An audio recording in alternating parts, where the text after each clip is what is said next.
Hello, my campers. I'm so happy to see you guys today.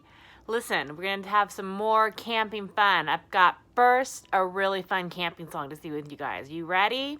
I bet if you listen, you can sing it with me. Here we go. It starts like this. Camping we will go. Camping we will go. The great outdoors is so much fun. Camping we will go. We'll sleep in our big tent. We'll sleep in our big tent. The great outdoors is so much fun. We'll sleep in our big tent. We'll make some s'mores at night. We'll make some s'mores at night.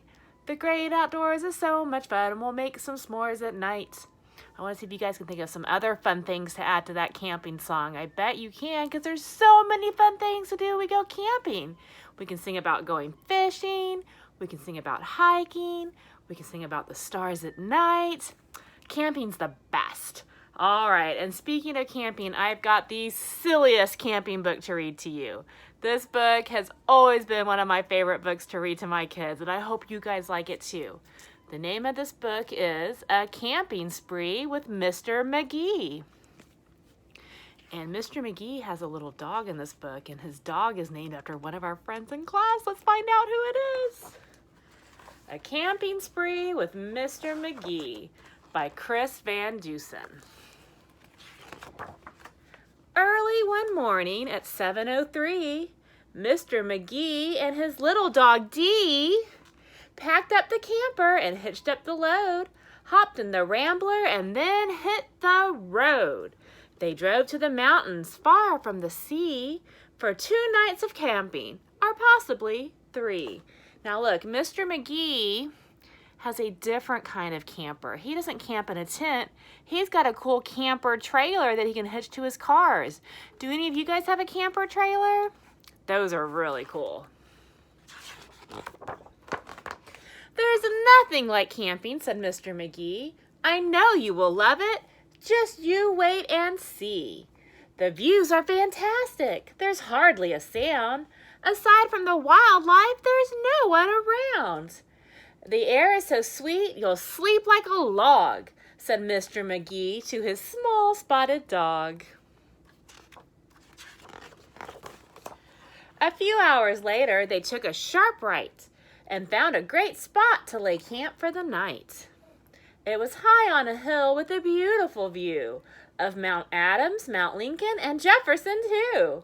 But perhaps the most wonderful feature of all was the brook that ran over a steep waterfall. See that? A brook is a small river. And there's the waterfall. Psh, you see it going down. As the Emperors went out, they felt tired and dozy, so they climbed in their bunks all comfy and cozy. But while they were falling asleep without care, along came a stumbling, bubbling bear! A kindly old bear whose sight wasn't so clear. He couldn't see far, and he couldn't see near. But he could smell marshmallows, sticky and sweet. The smell made him hungry. He wanted a treat. Look at that. You see the marshmallows right there? That old bear can smell them.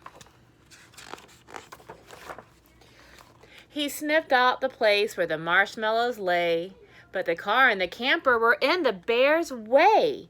Yet that didn't stop the sneaky old snitch. He simply tried squeezing right under the hitch. And as he was shimmying into the gap, he pushed up the hitch, which let go with a snap. Can you guys see that? You know what a hitch is? The hitch is the very important tool that keeps the car and the trailer connected together. So he pushed it up. I don't know, you think that's good news or bad news? Let's find out what happens. Now that the camper and car were untied, they started to roll down the rocky hillside. The car bounced away on the old logging road, while the camper was heading to where the stream flowed. There goes the car, and the camper's going the other way. It flew down the hill in a wild, bumpy ride, with Dee and McGee sleeping soundly inside. It didn't wake them up. Oh, no. They were snoring and snoozing, enjoying a dream, when splash went the camper right into the stream. Whoops. The splash shook the camper. They bumped out of bed. Now what in the world was that? McGee said. And when he looked out and saw where they were, the hair stood on end, and so did Dee's fur. They were caught in the rapids, but that wasn't all. They were headed smack down for the big waterfall. Dee and McGee both started to quiver as faster and faster they headed down river. But just when they thought they'd fall over the edge, their camper got stuck on a rock on the ledge. So there they were, stranded, McGee and his pup, on top of the waterfall 50 feet up. Oh, no. Meanwhile, that nearsighted bear from before was searching for one little marshmallow more, when lo and behold, as if out of a dream, he spied something sweet floating over the stream.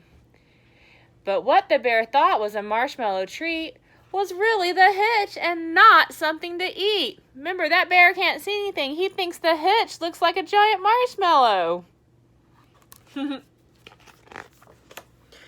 The bear was determined to capture his prize, so he jumped in the water right up to his thighs. He splashed through the stream to the edge of the fall and snatched up the trailer hitch, camper and all.